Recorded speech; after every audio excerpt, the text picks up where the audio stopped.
NEET UG परीक्षा में हुई धांधली और पेपर लीक के विवाद के बाद अब केंद्र सरकार आगामी रीटेस्ट को लेकर पूरी तरह से सुरक्षित और फुल प्रूफ बनाने के लिए युद्ध स्तर पर जुट गई है।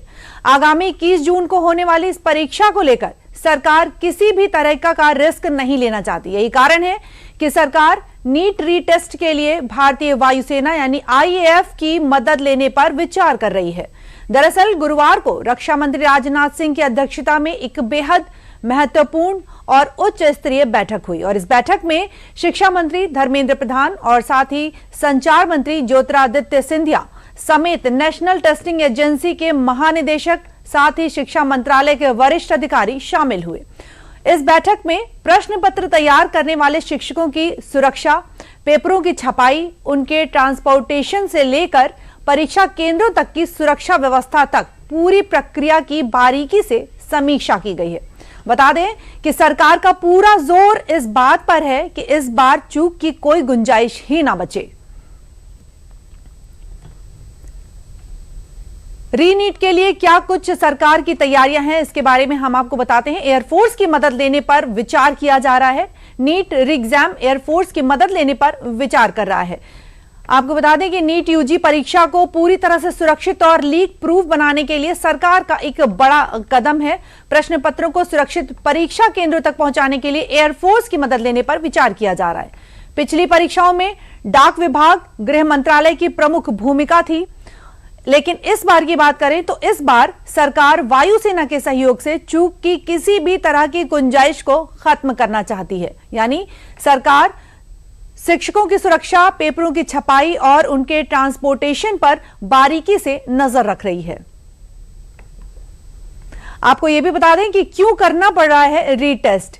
तो सुप्रीम कोर्ट आज शुक्रवार को नीट यूजी पेपर लीक मामले में अहम याचिकाओं पर सुनवाई करने वाला है, क्योंकि यह परीक्षा एक बार पहले रद्द हो चुकी है।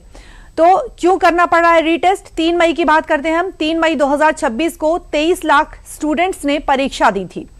परीक्षा 551 शहरों और 14 विदेशी केंद्रों पर आयोजित की गई थी। 7 मई की बात करें तो 7 मई को पेपर लीक की जानकारी मिली थी।